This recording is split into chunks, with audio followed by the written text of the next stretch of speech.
ഇന്ന് നമ്മൾ തയ്യാറാക്കുന്നത് വളരെ സിമ്പിളായിട്ട് പെട്ടെന്ന് തയ്യാറാക്കിയെടുക്കാൻ പറ്റുന്ന അതേപോലെ തന്നെ നല്ല സൂപ്പർ ടേസ്റ്റി ആയിട്ടുള്ള നല്ലൊരു ബീട്രൂട്ട് ഹൽവയാണ്. ഒരുവിധം വലിയ ബീട്രൂട്ട് ആയതുകൊണ്ട് തന്നെ ഈ ഒരൊറ്റ ബീട്രൂട്ട് മതി കേട്ടോ നമുക്ക് ഹൽവ ഉണ്ടാക്കാൻ. ബീട്രൂട്ടിൻ്റെ തൊലി കളഞ്ഞ് ചെറിയ കഷ്ണങ്ങളാക്കി മിക്സിയിൽ നന്നായിട്ടൊന്ന് അരച്ചെടുക്കണേ. എന്നിട്ട് ഇത് ഒരരിപ്പ വെച്ച് അരിച്ചെടുക്കണം കേട്ടോ. ഞാൻ പറയാൻ മറന്നു, നമ്മൾ മിക്സിയിൽ അരച്ച സമയത്ത് 1/2 ഗ്ലാസ് വെള്ളം ചേർത്തിട്ടാണ് ഇത് അരച്ചെടുത്തത്. ഇപ്പോൾ ഇത് തരിയൊന്നുമില്ലാതെ നമ്മൾ അരിച്ചെടുത്തിട്ടുണ്ട്. ഇതിലേക്ക് 4 സ്പൂൺ കോൺഫ്ലവർ ചേർത്തിട്ട് നന്നായിട്ട് ഇളക്കി കൊടുക്കണം കേട്ടോ. ഇതിളക്കി മാറ്റി വെച്ചിട്ട് കുറച്ച് കാഷ്യൂനട്ട്, ബദാം, ഏലക്ക പൊടിച്ചത് ഇത്രയും സാധനം റെഡിയാക്കി വെക്കണേ. എന്നിട്ട് നമ്മൾ ഹൽവ ഉണ്ടാക്കാൻ വെച്ചിരിക്കുന്ന പാത്രത്തിൽ കുറച്ച് നെയ്യ് പുരട്ടി ഈ ബദാമും കാഷ്യൂവും ഇങ്ങനെ നിരത്തണം. ബദാം ചെറിയ കഷ്ണങ്ങളാക്കിയതാണ് കേട്ടോ. പിന്നെ കാഷ്യൂനട്ടാണെങ്കിലും ഒന്ന് പൊട്ടിച്ചിടുന്നത് നല്ലതാണ്.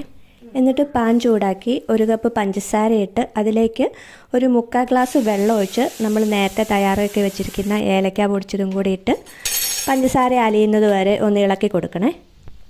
പഞ്ചസാര അലുത്ത് കഴിഞ്ഞാൽ അതിലേക്ക് നമ്മൾ തയ്യാറാക്കി വെച്ചിരിക്കുന്ന ആ ബീട്രൂട്ട് ജ്യൂസ് നമുക്ക് ഒഴിച്ചു കൊടുക്കാം കേട്ടോ. എന്നിട്ട് 1 സ്പൂൺ നെയ്യും കൂടെ ഒഴിച്ചിട്ട് നമ്മൾ കൈ എടുക്കാതെ തന്നെ എപ്പോഴും ഇളക്കിക്കൊണ്ടിരിക്കണേ. ഏകദേശം ഇത്രയൊന്ന് കുറുകി വരുമ്പോഴത്തേനും നമുക്ക് 1 സ്പൂൺ നെയ്യും കൂടെ ഒഴിച്ചു കൊടുക്കാം കേട്ടോ. ഇങ്ങനെ ടോട്ടലി ഞാനൊരു 3 സ്പൂൺ നെയ്യ് ഒഴിച്ചു കൊടുത്തിട്ടുണ്ടായിരുന്നേ. ഇതിങ്ങനെ കുറുകി വരാൻ അധിക സമയമൊന്നും എടുക്കില്ല കേട്ടോ. കോൺഫ്ലവറൊക്കെ ചേർക്കുന്നതുകൊണ്ട് പെട്ടെന്ന് തന്നെ നമുക്ക് കുറുകി കിട്ടുവേ. ഇങ്ങനെ വരയ്ക്കുമ്പോൾ ഒന്നിലൊന്ന് തൊടാതെ നിൽക്കണം, അതാട്ടോ അതിൻ്റെ പരുവം. നമ്മൾ നേരത്തെ തയ്യാറാക്കി വെച്ചിരിക്കുന്ന പാത്രത്തിലേക്ക് ഇത് നമുക്ക് ഒഴിച്ചു കൊടുക്കാം കേട്ടോ. ഇത് നമ്മളിങ്ങനെ അടുപ്പിൽ നിന്ന് വാങ്ങുന്നത് ചൂടോടെ തന്നെ ഒഴിച്ച് ട്രേയിലേക്ക് മാറ്റണം, അല്ലെങ്കിൽ ഇത് സെറ്റ് ആവത്തില്ല. അതുകൊണ്ടാണ് നമ്മൾ ഇത് കാഷ്യൂനട്ടൊക്കെ ഇട്ട് നേരത്തെ തന്നെ ഒരുക്കി വെക്കണമെന്ന് പറഞ്ഞത്. മുകൾ വശം ഇങ്ങനെയൊന്ന് നിരപ്പാക്കി നമുക്ക് സെറ്റാക്കി കൊടുക്കാവേ. എന്നിട്ട് അതിൻ്റെ മുകളിൽ നമുക്ക് നട്ട്സ് നിരത്താം കേട്ടോ.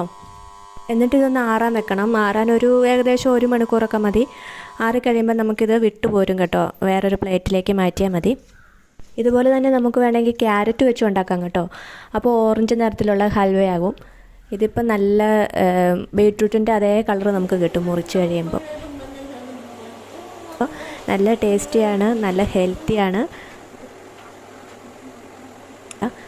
നല്ല സോഫ്റ്റ് ആയിട്ടുള്ള ഹൽവ ആയിരിക്കും കേട്ടോ ഇത്. അപ്പോൾ വീഡിയോ ഇഷ്ടമായവരൊന്ന് സബ്സ്ക്രൈബ് ചെയ്യുക, സപ്പോർട്ട് ചെയ്യുക. അടുത്തൊരു വീഡിയോയുമായി ഉടനെ എത്താം. Tata, bye bye.